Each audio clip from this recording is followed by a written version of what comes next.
Hello everybody, I'm Louise. I'm Rob. And together we are In The Loop. So we just wanted to have a bit of a catch-up today, a couple of extra questions. It's been a while since we've had a chit-chat.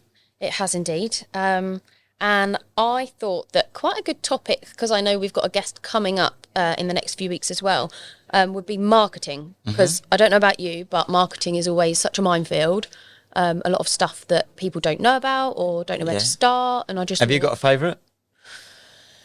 I rather enjoy networking, but I think that's because I'm a bit of a chatterbox and I like talking to people. Yeah. The majority of our work comes in from word of mouth and from our existing clients. Yeah, we get a lot of that. I think it's good. It's always a nice thing because I think it confirms that what you're doing a good job in the first place. Otherwise, they're not going to recommend you to others. And I think for the people that get recommended on to you, they're then already assured before they've even had that conversation that, oh, okay, this person must be pleased with the service. Yeah, because everyone trusts their friend. Yeah, absolutely. Yeah, that's how I find loads of people. Yeah. Do you know, it's quite strange when you used to talk about marketing and then you brought straight into networking. Yes. Do you kind of feel that's like still the same thing? Yeah, I feel like the sort of advertising and marketing banner covers like the networking. I think the thing I struggle with about the networking is that there are some groups out there, which I'm sure a lot of people will know what I'm aiming towards with this one. And I'm not going to bad mouth, but the thing I find is that there's so much pressure to recommend the people that are in that room to other people that actually I've been burnt before and I've used someone that I've been recommended and actually they didn't have a clue how they worked. And then it all goes wrong. It all goes a bit tits up. And you've only been recommended that person because they get their referral points and, you know, all this. And that's where I begin to struggle. You see a lot on Facebook, people asking for recommendations and it's like, their mate. I want recommendations, people you have used. And you still see all these same people recommending these companies and you think you haven't used them at all. It's just because you're in that networking group with them. So I struggle a bit with that. But networking as a whole, I think is great. If you find the right group and you build those relationships and you get to know those people and you get to learn more and more about their business and then you arrange to have some one-to-ones with people and again, get to know their business even further. I think networking can be a really good way of being able to get to know people that way. Yeah. How do you find it with? I find it's come a bit of a club. So you go to one networking group, then you think I'll get invited to another one. You go there and you think I've seen those faces because they've come and moved over to this one. So it's hard to find those kind of fresh faces. Yes. Yeah. That's what I find with networking around here. I don't think incestuous. You have to find the right but they're all groups. the same people. And then you go to like these business expos and it's the same people there. And I go, here, it's the same people. And then they're like, and then normally people go, oh, do you fancy free breakfast? And I go, no, I know exactly what one you're on about. No chance. Is it on Thursday morning? Yep. No, not going. It's quite hard. Because we ran a networking group trying to change things. So the first one was really good. I thought nobody would turn up, but obviously about 10 people turn up, so that's good. Nice. All fresh faces, fantastic. We run it like next month, same again, fresh faces, but some they'll come from last week, come that week, that kind of month as well, so that's okay, it's getting good. Then it started coming the same faces. Then I was invited to a few more, and I went to those, and I think, I've seen you guys, you're here now. And it just kind of just grew from there. Yeah. So I think the same faces within the same networking group is a good thing because then you can really start to build those relationships. Yeah, you can build the trust. Yeah, exactly. I think that's good. But yeah, when you decide that you want to go to a few different networking groups so that you can meet with different people, but you go to 3 different ones and it's the same people at every single one, that's when you need to start branching out and find different. There's only 2 that I do regularly, and then there's one that we sort of run together, don't we? Yeah. Although it's not like an official networking But that's group. had some good new faces. Yeah, that we never met before. Yeah, that's been brilliant actually. In fact, if anyone's local to the area, so we run it's the first Wednesday of every month. It's in the evening. There's no structure to it, so we decided that although it's like a networking based activity, it's dinner. So basically everyone just turns up, 7:00. We get numbers Pay your own. beforehand. You pay for what you eat and drink. So it's no sort of set fees or anything like that. There's no membership. You just turn up, have your dinner, pay for what you've had, and get a chance to just speak to different people. So we've had between sort of 8 to 15 people on each one so far. It's gone down really well, hasn't it, actually? I think if you're sitting down and eating, people are more honest because they're more relaxed. You know, and you kind of get more questions out of them and stuff. Yeah, Definitely. people have like their beer with them. You know, actually, half the time we chat to each other because you're standing at the bar waiting for the drink. Yeah, exactly. And introduce yourself that way because Yeah, we do a very quick. The only thing that we do that resembles networking at all is once we've all finished the main course, we'll just go round the table just so that each person could do a quick intro, like this is who I am, this is what I do, and this is where I'm based. That sometimes could last 30, 45, 60 seconds, and that's about it. It's pretty self-explanatory. Move on, and the conversations carry on, don't they? My frustration, that's a good idea when people do that. But every 3 months when you come back, the same faces, they've now changed their business plan to something completely different. It's like, Yeah. why don't you just stick to one? Oh, so many hats. Yeah. So many hats. Yeah, no, it's good that I do like the networking side of advertising your business. I think it's a really good way of showing who you are, because at the end of the day, people buy into you. And if you are your business, it gives people a very good insight. I've done less networking this year than I used to do. I used to do a lot more.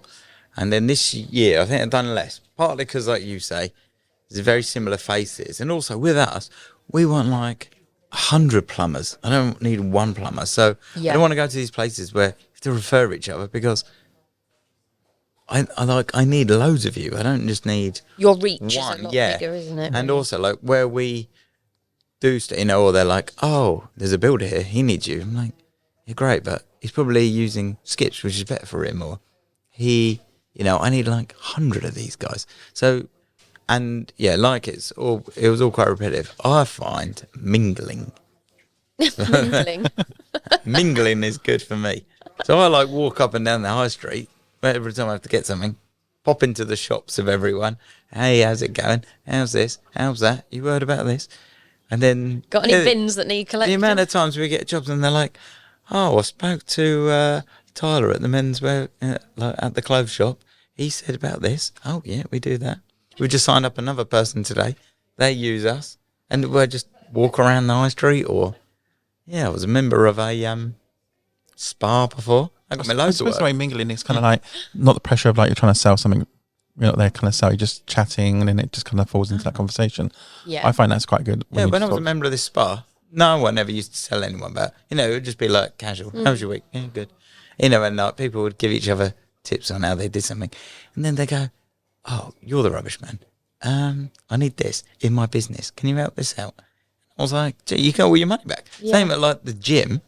If you've got your van out there, people getting to know you well. Mingling, I think, is... Luke goes to every time me and my husband go to the gym, Luke goes in his Timber Technology t-shirt. Yeah, people know And you I always said to him, why are you wearing that? Like, why don't you get changed? Wear some like gym clothing. But actually, I was sat there and he was on one of these machines and I thought, that's actually some really good free advertising, that. Yeah. Just walk around the gym in your work t-shirt. Yeah, mingling for me is...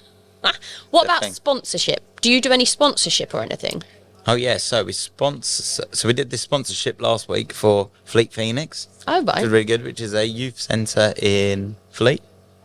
And I just saw that like off the cuff. We wrote to them and said, "Oh, can we sponsor a thing?" And yeah, it was the first time they did it. So that was I like to give back.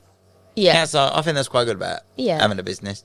You're making some money, give it back to community. We do a lot for like, I'm not even a football fan, but we do a lot for like the different football clubs in Fleet. We used to sponsor T-shirts, now we do billboards, and yeah, I think like giving it back that way Yeah. is good, and also like you get back to networking. Like one of them's got a curry night. There'll be loads of local businesses that Yeah. sponsor these billboards that will go to these, so you're gonna end up like seeing fresh faces that you might not have even got in front of before. Have you ever paid out for any type of sort of advertising or marketing that just really hasn't worked and Yes. was a waste for your business? So Waste for your business. we've got a drum roll button. I'll feed that in later. Didn't even mean to do that. So for me, the I spent a few £1,000s on radio advertising. Okay. And for me, that was a complete waste of money. Yeah. And really, because I need like volume, I need loads of it. And then the person that I knew that it worked for, they just had to like fit out one house Right. with carpet, and it paid their thing back. For me, I needed loads of it, and I was like, no. But you're already kind of in that cycle, and it's a bit of a vanity thing, because then I was like, I heard your advert. Great, you didn't book us though. And you know, like, and also what you think is like some of our services like 70 quid plus that. Yeah. And then we had someone like 45 minutes away, heard the advert, wants the job. You can't not say no when your reach is that far. So we did that, didn't work. Then we did a billboard. Oh, yeah. I remember that one. Yeah, it looked good. Another vanity project, didn't work. I'll tell you what did work about that, though. Luke didn't realise you had a dog until he saw that billboard. Oh, really? And he went, why is there a dog on there? I said, that's Ruth's Rodney. dog. Oh, didn't know he had a dog. Oh, maybe I'll promote the dog more. Exactly. So we had that. And then the same amount of money, we had that spa membership. Yep. I got my money back 3 years on the row. Yeah. So it was amazing. But what I like doing, which I think I've told you before, which always works, doesn't always work, but it works quite well, is my toilet marketing. I was hoping you weren't going to bring that up, but yep. Oh, do tell. It works. This thing is so good, right? I've just got this theory that if you ever want to get in front of someone, do it whilst they're sitting on the toilet. True. Because they're always on their phone. Yep. You can't ever get your phone call up, oh, is Jim there? Nah, it's busy. Jim goes to the toilets and checks his stuff. I'd We've just like to put it out there, not everybody they do. checks their phone on the toilet. This month already, we've signed up a tattoo studio. We've had some others. It just goes straight to their Facebook business page or their Instagram. All right, this is who we are. We're local. If you're interested, if you're not, have a good weekend. Have a good week. Done. So Takes when, like 5 when Michelle minutes. answers the phone then, so does she have to say, oh, where did you hear about from Yeah. us? Was it On the magazine, toilet. Facebook, on the toilet? Yeah. Which Lou was it? Yeah. Oh, we've just started doing that. You know, the magazines, the local ones. Oh, yes. I've done you'll it have to let before. me know. I think they're okay. But See, I think this is where talking about those different methods, this for me is where different things work for different businesses. I don't know about you, Yeah. Jack, but yeah, for me, different things work for different businesses. And for me, I suppose with the networking, it does work. It's a long time thing. It's a slow burner. You have to build those relationships. But I also like that for the social aspect, and actually not necessarily just as a business activity and to get clients, but I like the fact that you can speak to different business owners, you can share problems, you can highs, lows, you know, et cetera, and actually you can have some really good conversations. So for that reason, I don't just network because I think I need the business from it. I think it's good to keep up those relationships. yeah. But And learn. Like Yeah. you're saying, you chat to them. Here's your problem, here's mine. Definitely. But we've had stuff that's come from like Facebook. So we put social media stuff out. A lot of our social media is more not sort of advertising, but it's more, you know, top tips and things like that, stuff that other businesses can just get some tips from. I'll be honest, the biggest reach that our posts, the ones that get the biggest reach is the ones of the dogs. Yeah.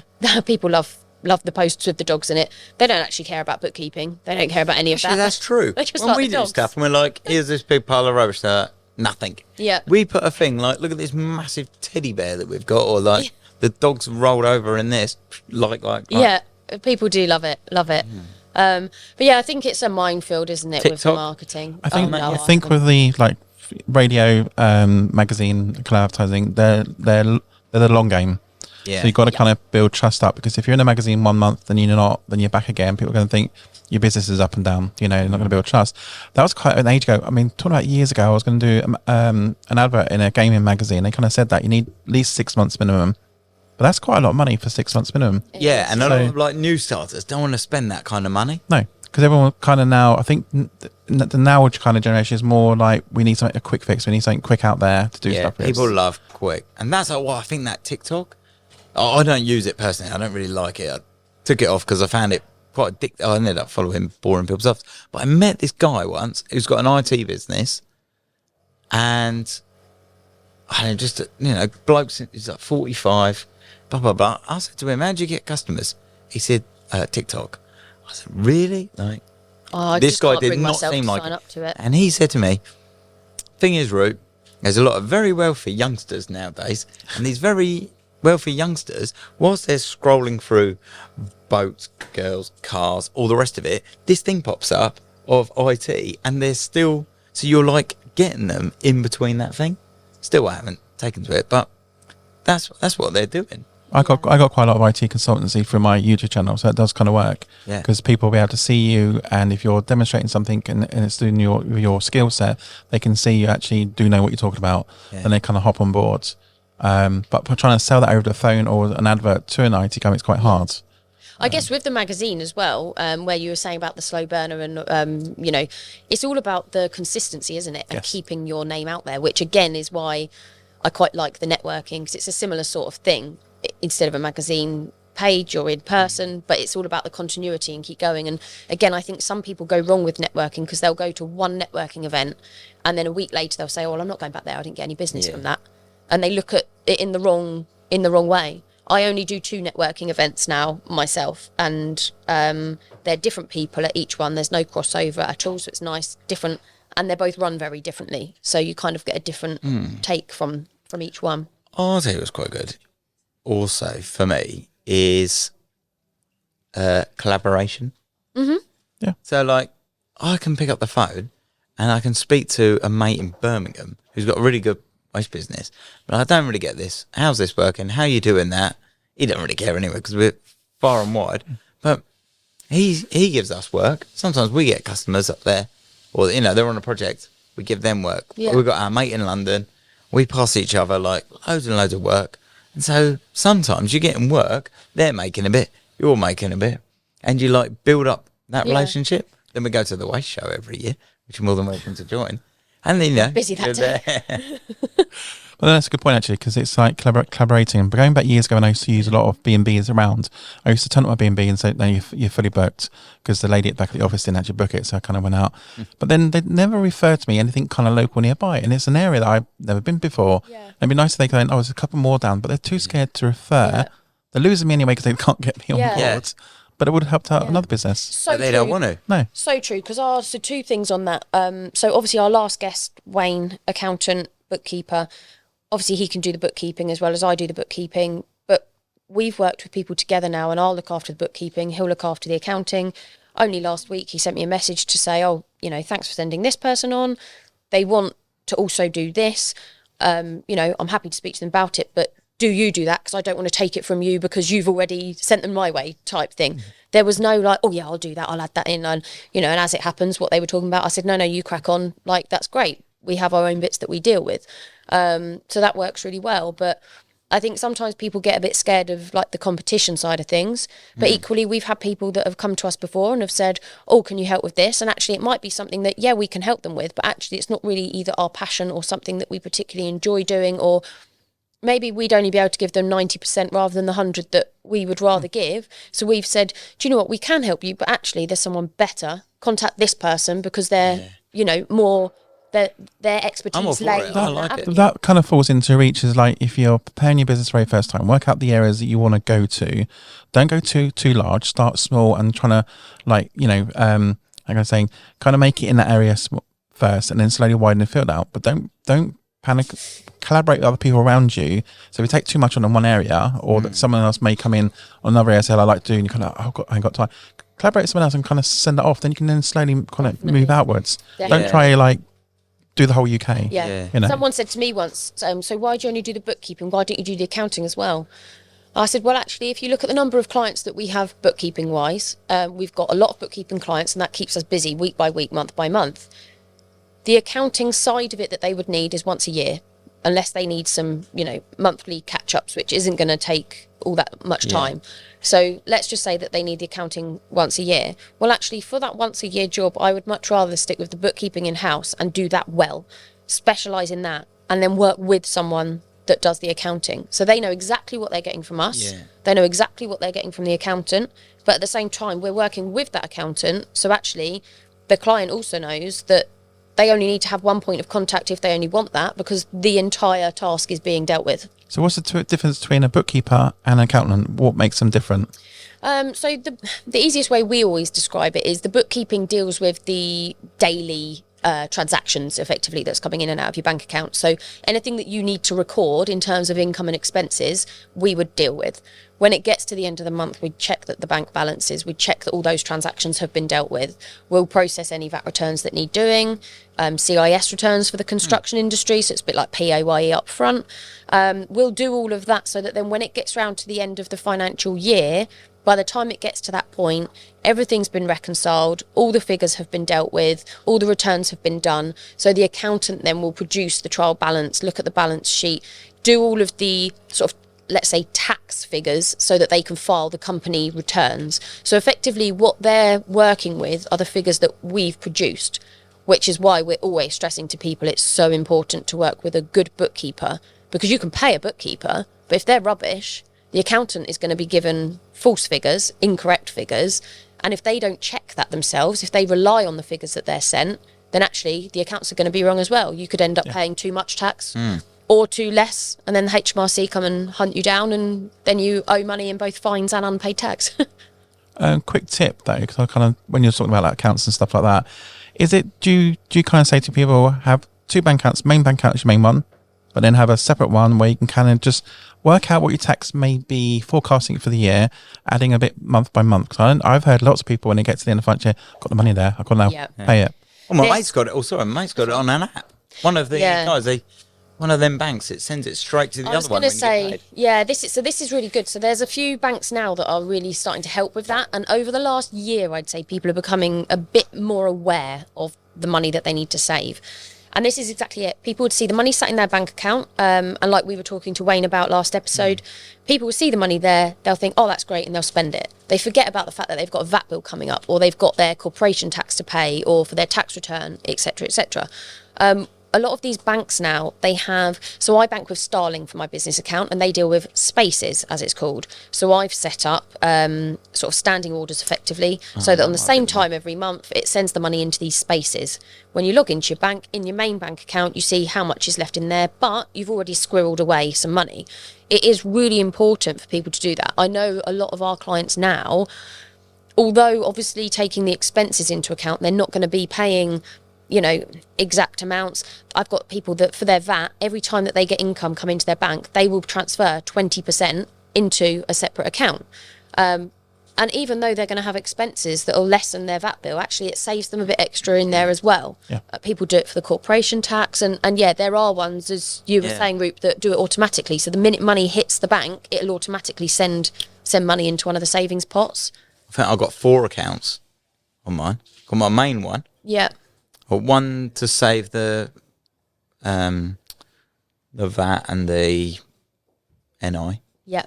And then I've got a third one for like a business saver. So every week I put like £200 into the business saver. Well, I don't know, you want to buy more wheelie bins or something, take the money out of that. And then I've got another one after reading this book called Profit First. Have you read that? I haven't read it yet, but we were talking about that, weren't we? And you basically put the money into this account, which then I put into our business ISA, and then it's gone. Then you don't like look at it. So they say like put the profit away, and then like use all the rest of what you've got. I find that work. Like I've done it for a year now. Yeah, it's surprising. I think it really works. Yeah, it is surprising. And if people can't see the money sat there in their account, they can't spend it. Yeah, it's so much better because people get themselves in all sorts of trouble. So anybody out there that's going to go VAT for the very first time, would you recommend a monthly return or a quarterly or a yearly one? Oh, great question, because I've just changed. You have just changed, haven't you? Yeah, I was on a quarterly and now I'm on monthly. I'd say the first thing to think about is the industry that you're in. So the biggest example I would probably use, if you're in the building industry and you deal with a lot of new build homes, there's some companies out there that only really do work for new builds. New builds, there's no VAT on new builds. So all of the materials and all of everything that they're buying, they can claim that VAT back. But all of their income, there's no VAT on it. So they've got no VAT to pay, but they're going to have a reclaim basically every month if their business activity is going to stay the same like that. So if they're on a quarterly VAT return, they're going to have to wait every 3 months until they get a reclaim. So actually, if they change to a monthly, every single month they're going to get a reclaim coming back in, which is going to really help with that cash flow. Yeah, exactly. So I would look at 2 factors for me would be the first things to think about. One would be what your business activity is. If you're going to be getting reclaims, go on a monthly, get that money back into your bank, because it's a lot easier, and not easier, but it's a lot better sat in your bank than it is with HMRC. And secondly, have a look at your cash flow and how you are with saving for those VAT bills. Because if it's going to be easier for you to pay a slightly smaller VAT bill each month than it is to suddenly get to end of month 3 and think, oh my God, I've forgotten about that, then it's going to be easier to do a monthly one. Obviously, it is going to require a monthly return, but the other positive about that is actually it keeps people on top of their invoices and receipts, and the bookkeeping stays up to date more, because they don't think to themselves, oh, it's all right, the VAT's not due for another 2 months, like I'll give them that next time. They've got to keep on top of it. I went quarterly with my IT business, and that worked out quite well. But then I hit the recession. I think it's like 2000, and I can't remember. It's the recession. Hit a recession, and I was on quarterlies, but I still had to try and find out. Then I got a year behind on that. Yeah. And then it literally took me ages trying to catch up. Yeah. And then when my business kind of got pulled, because I put all my eggs in one basket with the contract, got pulled. So I went in the business with nothing. I had 50 grand salary a year, a £250,000 turnover, because I used to have a lot of rack servers. So I was buying new servers kind of every couple of years, keep them new. And I walked away with a £30,000 debt with the VAT. Wow. It's mad, isn't it? Yeah, then I had to go back. that VAT like racks up. Like, you realise that's why I did it monthly for cash flow. I mean, the other thing is as well, HMRC do the whole time to pay, but actually they're not really that helpful, because we had one client and we spoke to HMRC. We act as their agent, so we could speak on their behalf. We spoke to HMRC, said, right, we filed the VAT return. They can't physically pay it all up front. I mean, it was a big VAT bill. We were looking at sort of around the £40,000 mark. So we said, they can't pay it all up front. Can we set up a time to pay for them?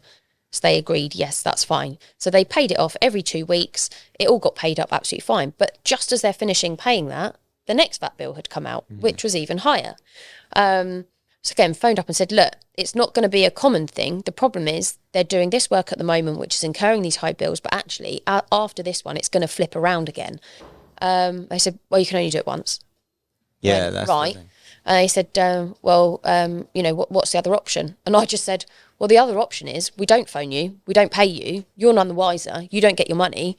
I said, if you do this time to pay, then we can set this up, you'll get your money like you just have done with the last one. So they agreed it was all fine, and all the returns after that haven't been an issue.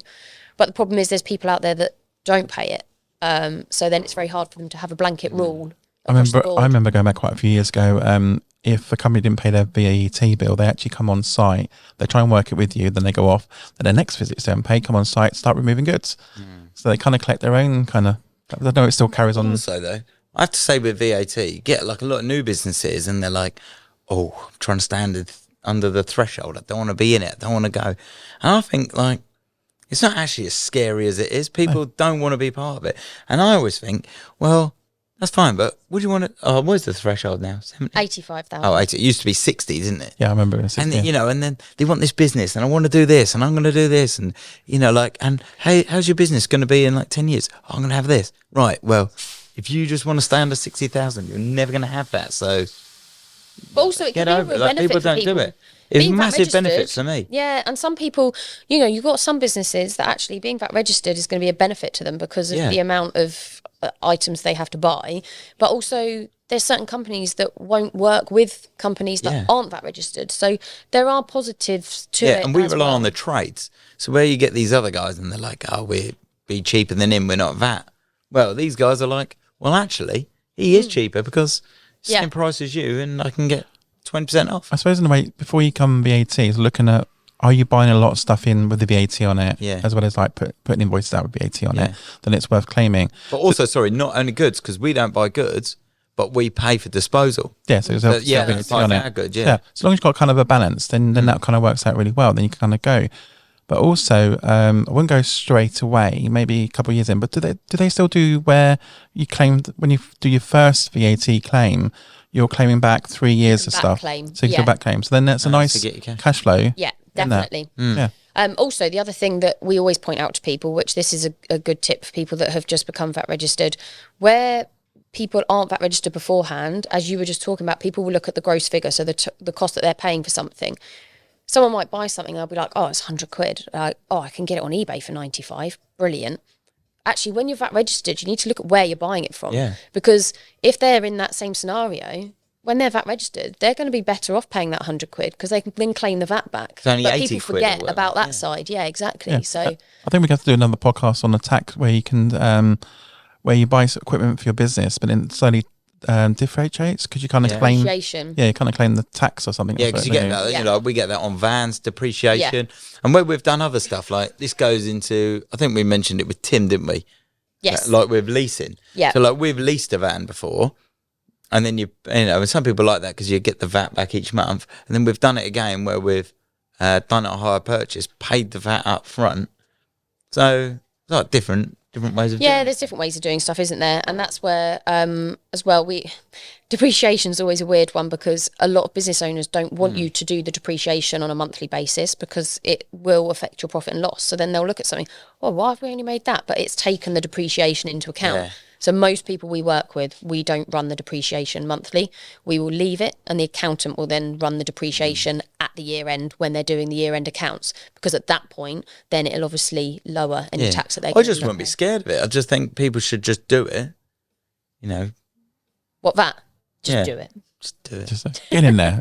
Actually, I think we did it before we even hit that threshold. We did it voluntary.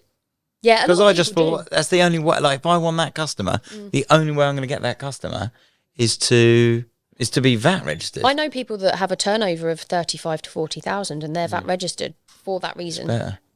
So, As long as you got more buying in as you're buying supplies, Yeah. as you got your outgoing. Otherwise, like some like web designers, for instance, they have more hourly rate going out, so they're paying more VAT out on top of their invoices, but they're not claiming much back during the month or the year. yeah, and then you've got the different schemes as well. So for a business like mine, you know, the majority of what we're paying out during the month, actually, there's not VAT on a whole lot of stuff that we actually pay. You know, my biggest bills are staff / subcontractors, no VAT on any of those. The main thing that we're paying out that does have VAT is our Xero subscriptions. But that's pretty much it. We don't have massive costs. The networking, no VAT on the networking. You know, because we don't have much VAT we can reclaim, actually we're on the flat rate scheme and each different industry will have a different percentage. So the percentage for each business is different. It's all listed on the Gov website, but actually it does work out.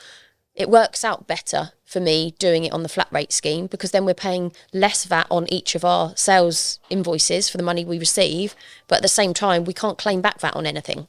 So, you know, you do have to work out, and that again, that's where it's good to work with someone who can sit down and work out these figures for you and with you to know that actually you're doing the right thing. And obviously when you're planning your business, make sure you plan in a bookkeeper because I should start from the beginning of a bookkeeper because you can't be admin, bookkeeper all at once kind of thing. That's what I found with my business. I needed a receptionist, couldn't afford it. So I kind of like been everything. And I think I need to be more out there than in. Yeah. So you wear every hat, don't you? Yeah. And actually you have to work out all the different avenues that you're doing and what's going to be the more beneficial to outsource. Unfortunately, the bookkeeping, a lot of people think, oh, I'll carry on to that because that's going to be so expensive. And actually, it's not always as expensive as people think it's going to be. Actually, the bookkeeping, for however much I pay a month, makes my accounting cheaper because the accountants are like, oh, your bookkeeper does so well, we won't charge you as much. well, that's ideal, isn't it? So... And that, again, is where it is important to work with the right people because then, we've got a couple of accountants that if we say to them, like, oh, I've got this client, will you have a chat? And they're like, yeah, no worries. Like, do you do the bookkeeping? Yes. Their quote is lower to them because they know that we've done the bookkeeping first. Yeah, always a good thing. Yeah, definitely. Really random question I want to ask you both, which is complete non-business related, but I really like asking this question because I got asked this question and it made my blood boil. But what is just something random, anything, what really winds you up?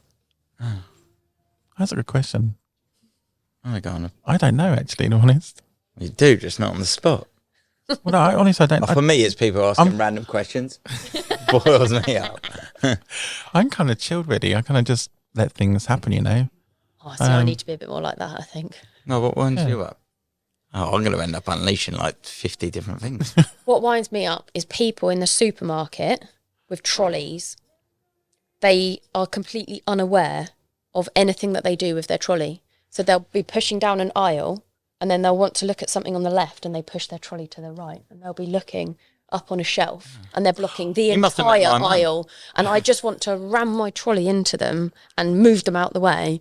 But then also they go around aimlessly in the supermarket. Maybe it's just supermarkets, but they go around aimlessly in the supermarket and then you stand there and wait for them to go past and they just walk past really slow, staring at the shelves. And you think, yeah, thanks. So sometimes they actually walk past and I go, you're welcome. And then they like look up like I said something. I'm That's like, definitely a woman thing. My ex does that in the supermarkets. Really? But if they're in the way, she'll ram them. I mean, I That's why she's the ex. I don't shop around town with it. I'm always tempted, but I will lean over and I will just push their trolley out the way. But 9 times out of 10, my facial expression does say it all. Yeah. But it really winds me up. That is the thing that really gets me. Because my ex also is very verbal. So I kind of walk way behind her. She says, "Can I come into town?" Nope, I'll go for coffee. Do you know, actually, weird you said about that, because when I was thinking what winds me up, the only thing I could think about was something that was in the supermarket. And there's loads of things. Like for me, it's people that shout at their kids in the supermarket. I think the only thing that annoys me, I wouldn't say wind up noise, but it comes off the same kind of bit principle like supermarkets. But when you're in town, you're walking, and it is always the foreign people. They just suddenly stop and chat, and you're like, oh, you know, walk into them, right in front of them, and they kind of block the aisle. or stand in a doorway. Yeah, just kind of stand in the way where you're kind of trying to go in. You're like, don't worry, I'll go around you. But I don't actually say that. Just go around. Me and my sister were at the airport in Australia once when we'd flown, and obviously it was a very long flight, so we were very tired.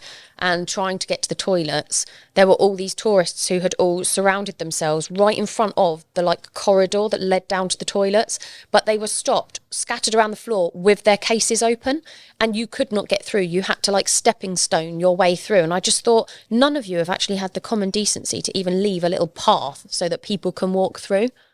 Basically, it's people. I got something that annoyed me a little bit. So there's this... Here we go. Yeah, you just start something now. There was this thing on parking, like people put this, it's like a parking for twats, I think it's called, on for Fleet, or something like that. I remember seeing them like that, yeah. Right.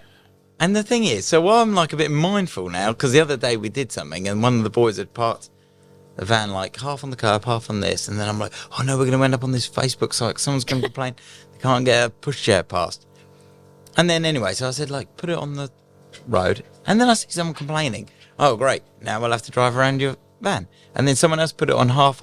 And then I was thinking, I mean, the customers asking you to go around, they've not all, like, got these massive driveways. What do you expect people to... Where do you expect people to put their people like vehicles? to have something to moan about, though, don't they? So no one's ever going to be happy all the time. No, that's it. That's what social media's for, isn't it? People moan, get it off their chest. Exactly. But yeah, so well, no, that was good. That was a good conversation actually about the marketing. I know we've got a couple of people that are going to be joining us as a guest to talk about like marketing and branding and stuff like that. So that'll be a good subject to cover. But yeah, thanks for joining us, Jack. It's all right, no worries. It was good. Yeah, good to be able to talk about these things. Do like these more often. Oh, yes, let's do that then. Yeah. Oh, yeah, Can I fill in? Like this. Be a fill-in guest. But yeah, no, that's brilliant. And for everyone that's listening, thank you again for joining us. And any questions, topics you want covered, anything you want to say, have a rant about, tell us what winds you up the most, then get in contact and we will be sure to include that next time. Hi, I'm Dee Shepherd from SMJ Media Group. If you like what we do and if you enjoyed what you heard today, then please do continue to support us. Support us in our conversations, in our events, in our communication, and how we publish and how we promote all local businesses. So, how do you do that? Well, you can buy me a coffee. Where? buymeacoffee.com/SMJ Media Group.